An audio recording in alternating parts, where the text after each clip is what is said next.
Hi, I'm live. I'm live. That's a good thing. How's everyone doing? I've had to change positions this week because the sun is, you can probably see, just as I'm about to do a live stream, the sun just pours through the window right into my face. And also, I need to apologize in advance, really. This week hasn't been as planned as well as I want. And let me just explain. If you watch the channel, if you follow the channel, then you will know that our dog Winnie is kind of basically our daughter. She's what our life revolves around. And in the last few days, she's just gone completely deaf.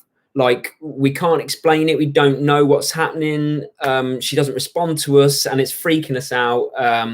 We've taken her to the vets, and they can't find anything wrong with her ear canal. But like, I'm just explaining that I'm thrown a little bit at the moment. Just really worried about that. So I haven't done the usual prep that I really like to do before this, so that I could answer everyone's questions and then talk about some stuff. So it's going to be a bit more piecemeal this week and probably a little bit more random. And I'm probably just going to go off on tangents and stuff. So just go with me. But I will answer any questions anyone has. And I do have some big ideas moving forwards. I don't want to go too much into detail of them because basically I'll just spoil my vlog for Sunday because I know I have nothing to talk about. Oh, Matt, did you read the interview? That's brilliant. Thank you. So yeah, I will start with that then. Really, I was very fortunately approached by Hybrid Running, which I think they're they've just started, but they're like a running website company. I think they're just basically trying to get people involved in running, and they really kindly asked me to do an interview, which I did. And they put that up on their website. So if you want to check it out, it's at Hybrid Running. Evening, Neil and Rob and Scott. Yeah, thank you very much. I mean, we don't know what's going to happen with Winnie yet. She doesn't seem in any pain or discomfort or disoriented or anything like that. So she's still really happy dog. She just now can't hear us, and it's, I don't know, freaking us out. But let's get back to fitness stuff. So let's touch on the questions I have had this week that I managed to write down just quickly. I was asked, I can't remember who by, but hi Georgie, how do you avoid blisters? And that one's actually quite, it's not an easy one to answer, and yet there are some suggestions I can make that might help. I've been very lucky that most of the time I don't get blisters. I don't suffer from them, but Mary gets them horrendously and really bad. You know, she must run like claws because all of her toenails go black, or not all of them. She would beat me up for saying that, but a lot of her toenails go black. And so we think there's a combination of things that you can do to avoid blisters. First of all is lacing your shoes. I'm not sure if you know about, but there is a lock lace at the end. I think it's called that. So there's often another hole beyond the holes that your shoe uses on shoelaces, and it doesn't seem to be laced. However, if you lace that as well, if you're a runner, it tends to hold your foot in a more stable position. So that's one suggestion, is use all the holes of your trainers, do them all the way up. So stop a little bit more movement. Those glove socks, have you seen those? They can sometimes stop the friction that's caused between the toes when the toes rub on each other, the skin, because they're actually like more like glove socks, and that apparently can, I haven't tried it so I can't say for sure, but I know some people that have tried that and said that they're brilliant. And of course things like Vaseline in between the toes could help with blisters. So there's 3 suggestions right off the bat. I don't know if they work or not, if I'm honest, because I've not had blisters before, so I don't really need to think about that kind of stuff. But Mary will be experimenting soon. Matt, what my thoughts about heart rate training and how would you go about it? My thoughts about heart rate training is that is exclusively how I train. So I know my heart rate zones. I've calculated them. There's one of my videos, if you check back, I'll find out what playlist it's in, but on one of the playlists there is a way that you can calculate your heart rate zones so that you know how to stay in the right zones in the right training scenarios. And it basically, it's running a hard 5K and taking your average heart rate for the last 3K is your way of calculating your heart rate zones. Then you go on to Joel Friel calculator and just type in your max average and it'll do the rest for you. It's as simple as that. But it's really, really beneficial to train heart rate, because we all train too hard if we're not using heart rate, guaranteed. We will run too hard, we'll run out of zone. And maybe we won't push each other, won't push it ourselves hard enough when we're supposed to, in terms of the high zones as well. Alex, you're in. Good man. How are you doing? And Andy as well. Nice to see you. Okay, questions coming in. So, Matt, hopefully, was that all right in terms of a brief answer about heart rate zones? I have a video, like I say, I've done a video about it. If you go backwards and find it, it's called something like how to calculate your heart rate zones. So, Alex, into the mindset stuff. Have you ever had an event that you committed to that you genuinely did not know if you could complete? As you know, yes. Yeah, you've got a mega one tomorrow. Alex, can you write what your event is tomorrow? It's the 4x4x48. It's cool, but I don't know what it actually entails. Can you let me know? Because if I'm honest, this is what my video is about this week, actually. I'm too cautious of a person, although I always espouse the mindset stuff and taking off the limits, and to a certain extent I have, because I've done an ultra marathon, I've done lots of half Ironmans and stuff like that, but I've always felt I'm capable of much more. And so I would say I've never actually committed to an event that I don't know if I can do, and that's about to change in the next 3 weeks. That's changing, by the way, and I'll next 3 months, and I'll get into that, so stick with me. So Alex, it's 48 miles within 48 hour time frame with mandated breaks. Okay, so 48 miles within a 48 hour time frame, running 4 miles every 4 hours for 48 hours. Blimey. Okay, so it's just consistent, isn't it? It's just like not sleeping. Like, when are you going to get your sleep? No, I've never done something like that, and that's hardcore, Alex.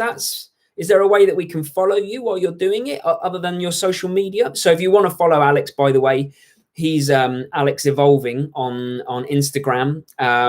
Really good dude. Hopefully we're going to meet up when Mary and I, if we're allowed to go to New York and do the New York Marathon. But yeah, tell us how we can follow that. Right.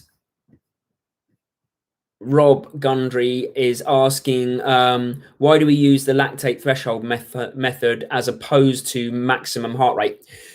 They are two different areas. So your lactate threshold is there and your maximum heart rate is there. So maximum heart rate is the maximum you can get to. Maximum, what you would call functioning heart rate, is here. So it's the heart rate that your body can hold on to for a prolonged period of time rather than your maximum, because obviously if you get to a maximum heart rate, it's only going to be there for a short amount of time before your body goes, I can't sustain this anymore, and makes you slow down. And that's why that's like kind of that lactate threshold there. And you go above it and you can sustain it for a while, and then you have to slow down. Whereas this lactate threshold is where you can hold your effort for a prolonged period of time. So that's why we work on lactate threshold rather than maximum heart rate.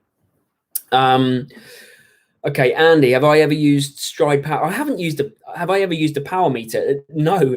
I don't train by power. I train by heart rate, even on the bike. And I know that's ridiculous, because I know most of the athletes I train by power, but I've always gone by heart rate and feel. I do use power now. I'm on Zwift, but I don't use it outdoors. So yeah, no, I've never used power meters since until Zwift recently.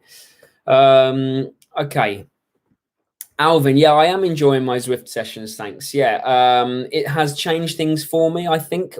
Again, I'll speak about that in a second, about some of the things I'm going to do over the next couple of months that I've been inspired by friends on social media and actual, real life friends. When you have real life friends that you can touch and that, although I can't actually currently touch them, not in an inappropriate way. I just mean physically shut up, Ben. So Neil, you could get 3 hours sleep at a time. Yeah. For that, going back to Alex's thing. Yes, that's a hard ask though. Steve, evening. How you doing? Heart rate zone training is better suited to half marathon training than math training technique. Well, they're both heart rate training, I guess. Just one is they're much of a muchness, because even if you were training for a half marathon, you would be in the low zones. For the most part, I think math still conforms to the 80-20 polarized training, doesn't it? It still says you can do 20% at high, from what I understand. So yeah, I train on heart rate, and I find it just brilliant for half marathon training. Yes, so Instagram. This is how you're going to follow Alex. It's it's at Alex_evolving. So if you check him out on Instagram, he'll be doing the 4x4x48 challenge, which is insane. It's a David Goggins challenge, and Alex and I have both read David's book, and he is a nutter. But yeah, fair play to him. Ellie, hello. Thoughts on minimal running shoes? Basically barefoot running with slight protection. Not for me, if I'm honest. I need, and I understand the thought process behind it. I think is that it's much closer to nature and how we used to run. We probably didn't run for as long or as hard, or all of those things as we do now, and we need that cushioning, bit more stability. I have run before on minimal shoes, and it was very uncomfortable. I think there's a lot less shock absorption, so a lot more force going through the limbs, and I'm not sure it worked for me. But I'm not, everyone will argue their case. This is just my opinion, and for what it's worth. Okay, Paul. Hello, yes, from Kent. Indeed, not able to keep exact plans each week for runs, and sometimes long runs end up being 60% of the week. When that happens, are there any muscle injury reducing tips or suggestions? Only if it happens, my suggestions are foam rolling, stretching, drills at the start, those kinds of things, really. Like, do everything you can to prehab rather than rehab to stop the injury happening in the first place. It would be my tips, really. And I wear compression leggings. If you're worried, compression leggings can help recover quicker. Daniel W, running 10K 3 times a week, but can't get my cadence above 165. What do you need to do? Don't worry about it. I think cadence is cadence. It's very personalized. It's like Mark Cavendish as a cyclist. His RPM is something like 110 naturally, and yet you've got other cyclists who function just as well as at 80 naturally. Yes, there are benefits perhaps to speeding up cadence, but it all very much depends on your natural gait and everything like that. I wouldn't worry too much about trying to change your cadence necessarily, unless you really feel like you're overstriding quite a lot, because obviously that will lead to injury. But if you want to turn into, some people are just naturally shufflers and they're fast at it, but some people naturally have a slightly longer stride. So you have to gauge that. But I wouldn't worry too much about changing cadence necessarily if it's working for you. It's only if it's not working for you with your current cadence should you think about, should I switch it up? Antoine, hi. I hope, by the way, if these answers aren't good enough, tell me. I don't mind. You can go, actually, Ben, that's rubbish. Tell me some more.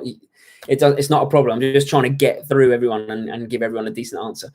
So Antoine, just wondering if you take a protein shake after a run. If yes, what brand do you take? I do and I don't. I take a protein shake when I have protein in the house. When I run out, I tend to kind of not bother buying it until I see a deal in Holland Barrett or whatever. I don't necessarily stick to a particular brand. I use whey protein, but when I don't have protein powder, I have a smoothie. I have banana, milk, and Actimel, which is, milk is a good source of a bit of fat and protein as well, with the banana in as well. So I tend to have that after a workout sometimes, not all the time, but depends on how much milk we have and how much I can get away with using.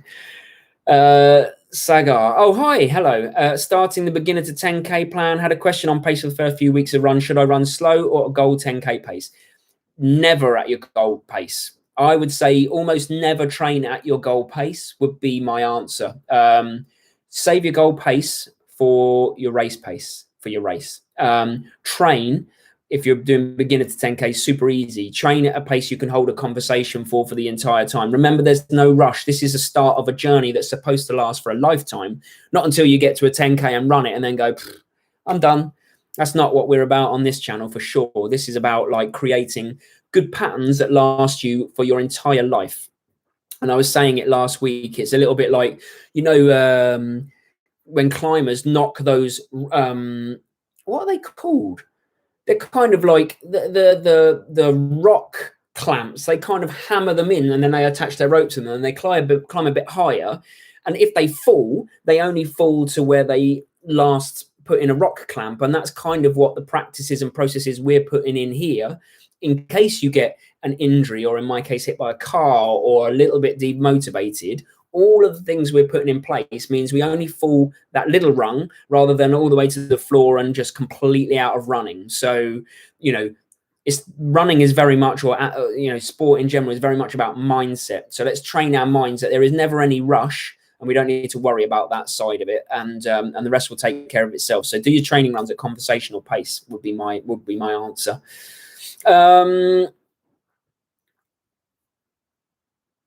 Stevie Cooper. I know a Stevie Cooper as well. You're not the Stevie Cooper that I know because you're my dad's mate. I'm pretty sure he wouldn't watch me online.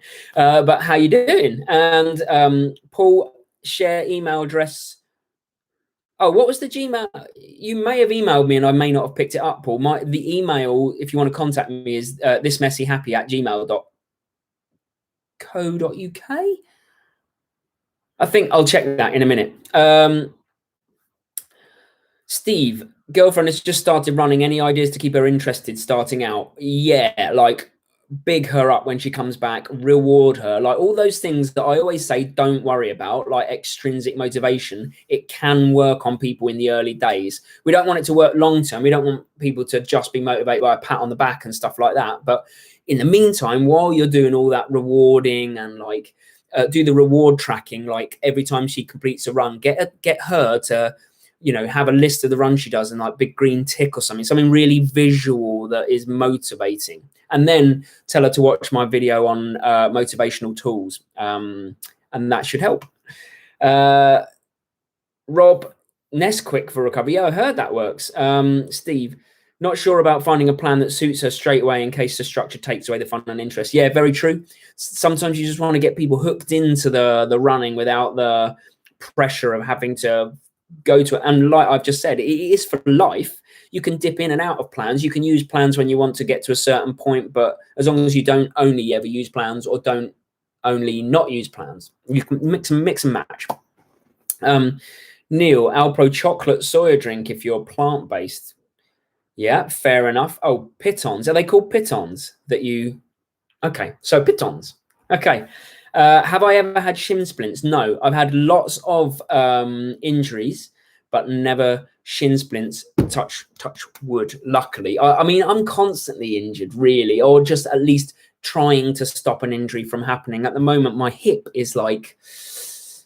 It's just, I can feel it. It's not stopping me doing anything. I went out for 10K this morning, nice and easy, and I was all right, but it's there and I know it's there and I'm trying to foam roll it out and, you know, just manage it. So shin splints, recovery is rest from what I gather. I think, you know, there's not much you can do. You can't really run through shin splints.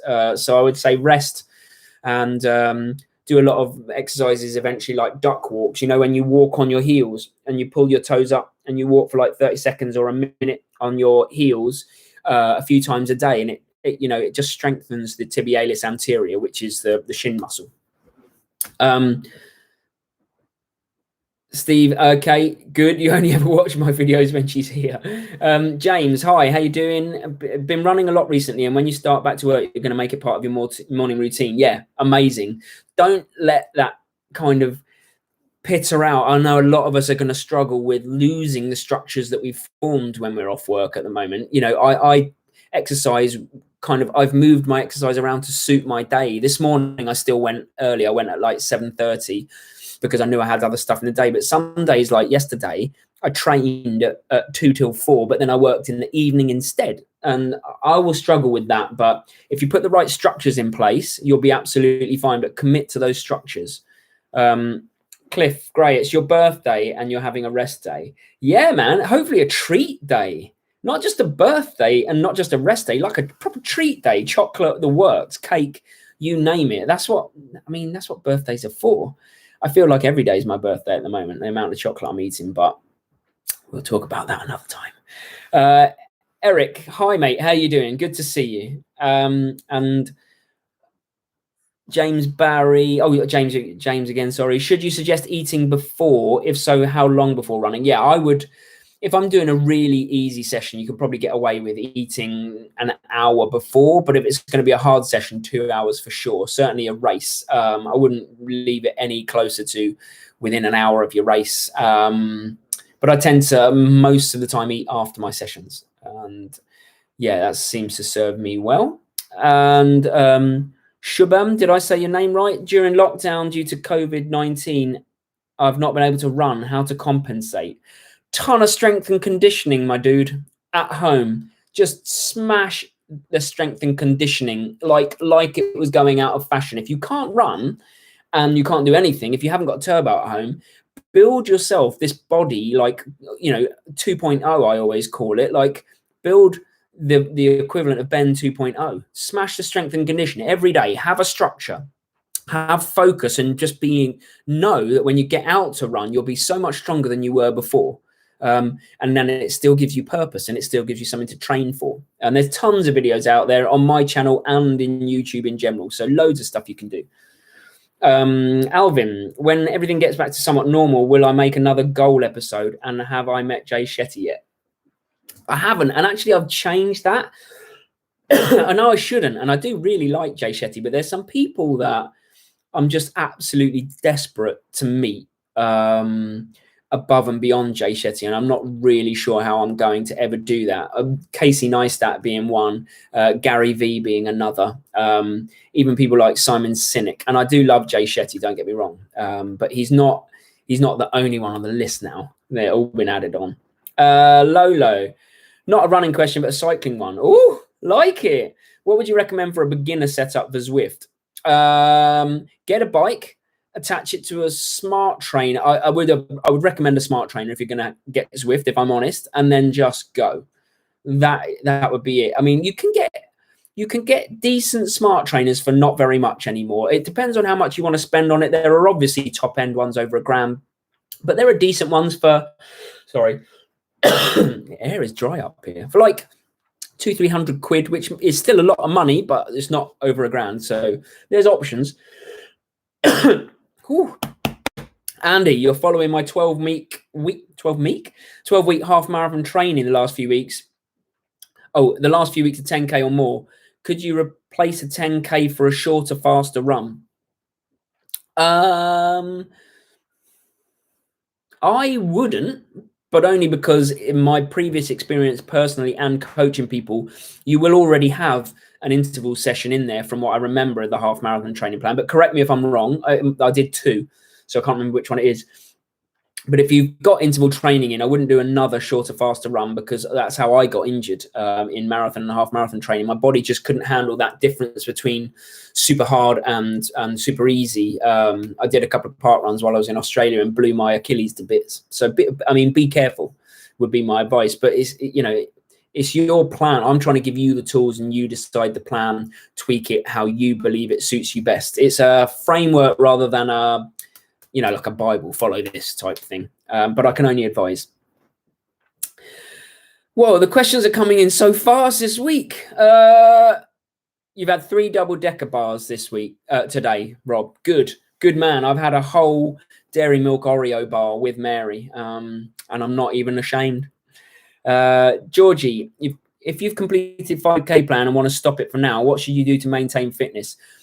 A couple of weeks ago, I did a maintenance plan, Georgie. So find that and jump on that. That's like an 8-week one that you can do for however long, indefinitely, if you wanted to. And it's just a maintenance plan for 5, 10, half marathon and marathon all in one plan. So you can follow that for sure. And that will help you just cruise along.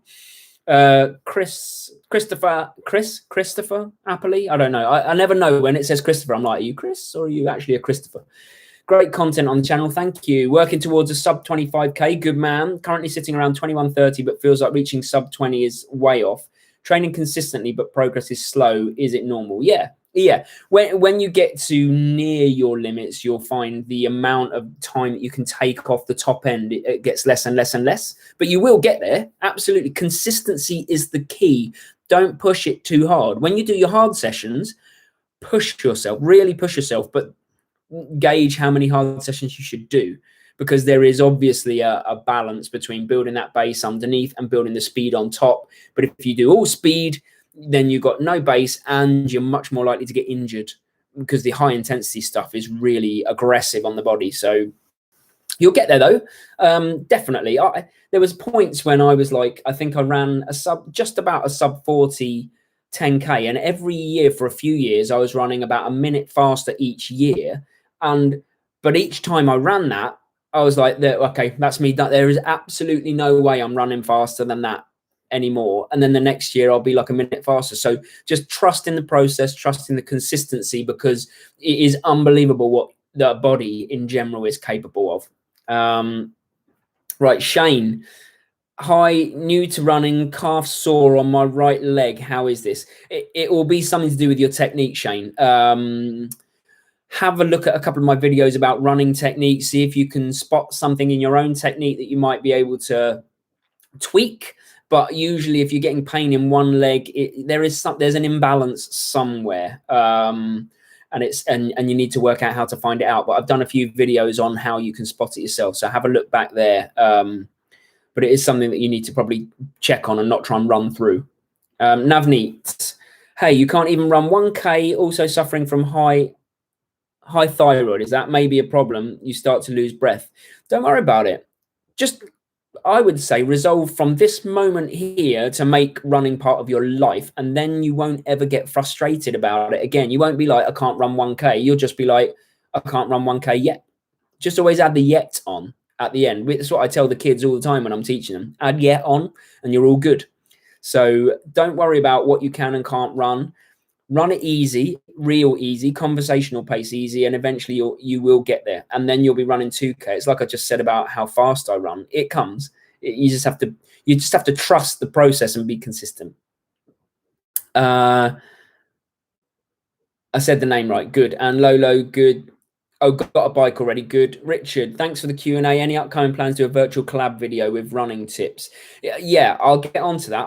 I wanted to talk about my plans for the future, but I will just get through these few questions and then I'll tell you what I'm planning for the next couple of weeks. So,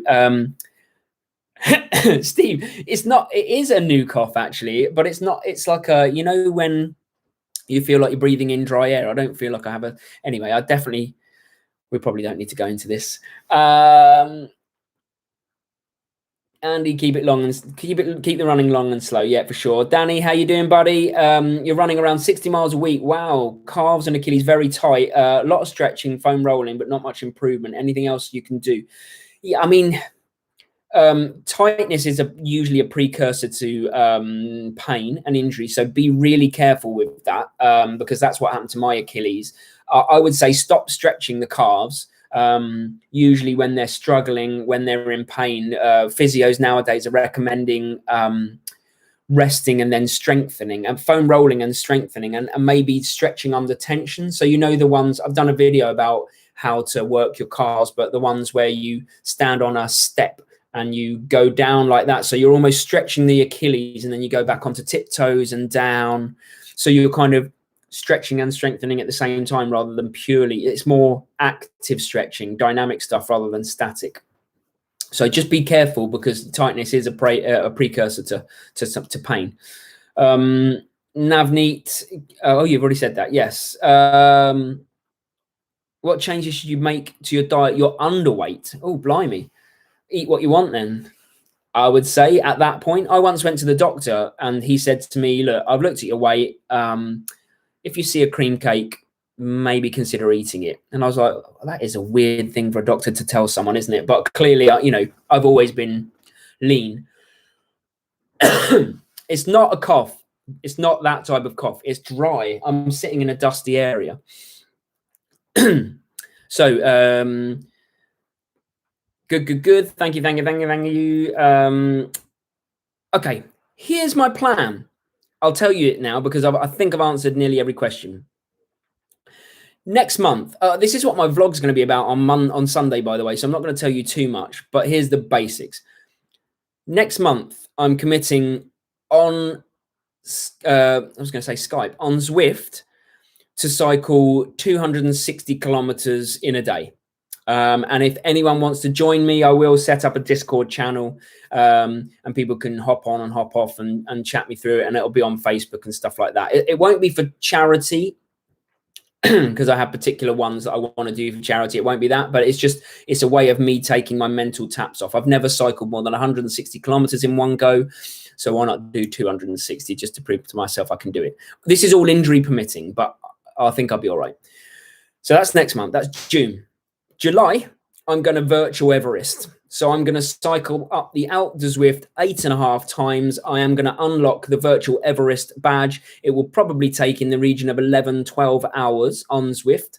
And I will, again, set up a Discord channel if people want to jump in and cycle up once with me or cycle up a couple of times or whatever, or just pop on to chat. That will be really helpful, and I will be there for that. And that will be July.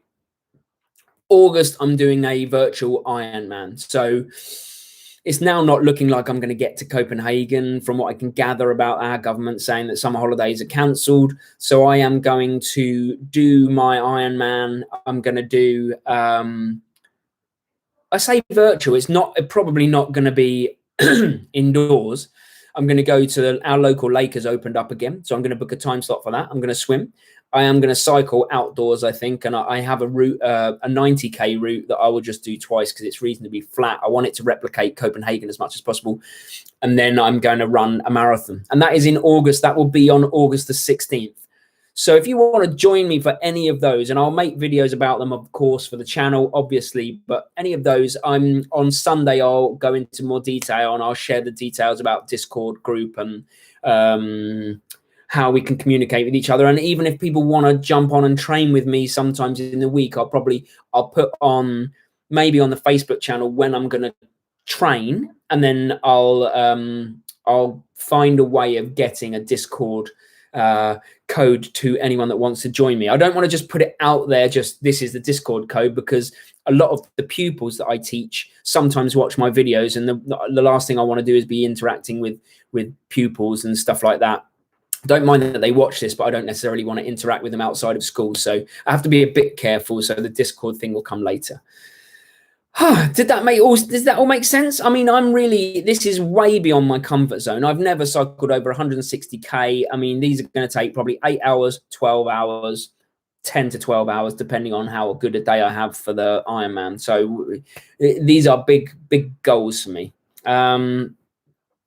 Why 260k, Neil, is because well, actually, I think it was the 2.6 challenge that someone started. I saw people doing, and then a mate of mine on social media on Facebook did 260 kilometers. And I was like, okay, if he can do it, I can do it. So thanks, Paul, for the inspiration. And a friend of mine, Bex, she did a virtual Everest the other day. And again, put it on Facebook, and I was blown away. And it was like, it's kind of opened up the gates for me again to think I can do all that stuff. Sometimes I limit myself too much.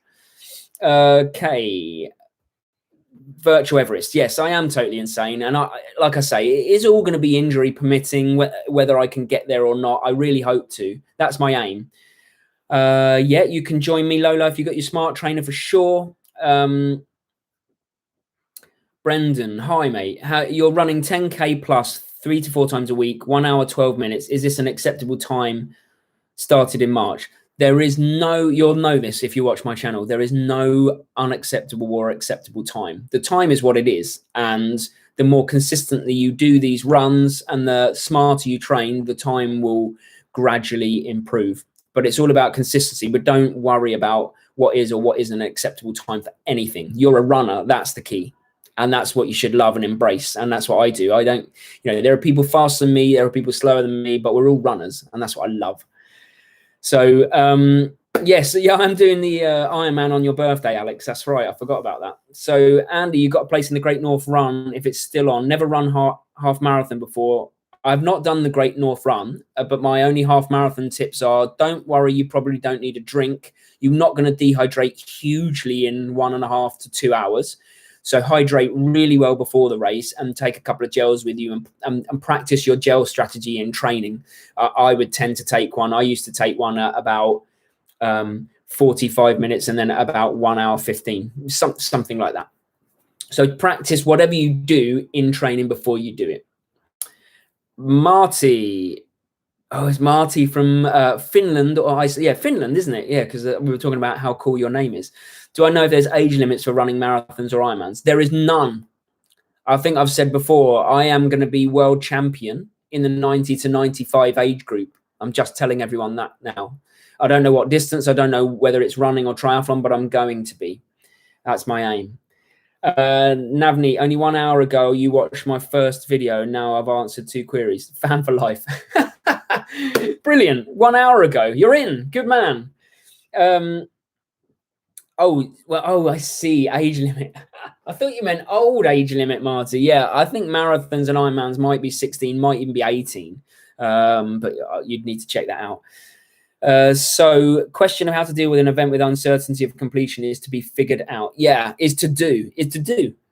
If you are uncertain if you can complete an event or not, like we all are a lot of the time, is to do. And I'm fed up with me limiting myself, which is why I'm going to do these silly distances in the next 3 months, because why not? Let's open the taps and go for it. And I'd like you all to join me if you can. It's 36 minutes. I need to stop, don't I? What do I think is good mileage for beginners? Any mileage, the mileage that is not sitting on the couch, and then you've got the rest of your life to build it up. I'm sounding like a broken record, but hopefully the message is getting over that. Do not get bogged down with how much mileage you're doing a week. Do not get bogged down with how fast you're running. Just get bogged down with the fact that you are now a runner and you need to be a runner for the rest of your life. Fitness is an infinite game. There's no winners or losers. You can't win fitness, but you can, have the best life if you're fit, right? Marty, you're 15, but you're from Finland. Yeah, they've got lax rules over there. You probably could run a marathon at 11. They're all machines in Finland. That's, Iron Men at 12 years old, probably. Navni, why does protein help in increasing strength for running? It doesn't necessarily help in increasing strength. It helps with the rebuilding of the muscles that you damage during strength training. So your muscles are predominantly made from protein and they need it to recover. So that's why we take protein shakes. The Infinite Game, the book on the horizon. Yes, Alex, it's a great book. It's a business book, but you can transfer it to life for sure. Okay, I'm going to go. Shall I tell you what I'm having for dinner tonight? And I need to go and see my deaf dog. Really sad. If you join this chat later on, Winnie has gone deaf suddenly, and it's really upsetting me and Mary. So we need to go and spend some time with her. She doesn't seem particularly upset about it, but we're probably more upset than her. And we're having chicken and chorizo jambalaya, which I think was what we were having last week, but we froze some, and we're going to have it again this week. So watch on Sunday, because on Sunday I'm going to share with you the exact plan, hopefully by then the exact dates that I plan on doing these events, and how you can join me either on Facebook, on live, or actually on Discord, and we can chat it if you want to actually join me on the bike. And that will all be a little bit more specific on Sunday. And I will say hello to Mary, and thanks everyone. Thanks for I said when I started, didn't I, that I've really got not much to talk about because I've had a weird day, and I've managed to talk because everyone's asking questions, which is brilliant. That's what it's all about. And I hope I've answered everybody's questions. And thanks for being here. Thanks for being a part of it. Love the community. And I'll see you all soon. Right, let's go eat. Bye.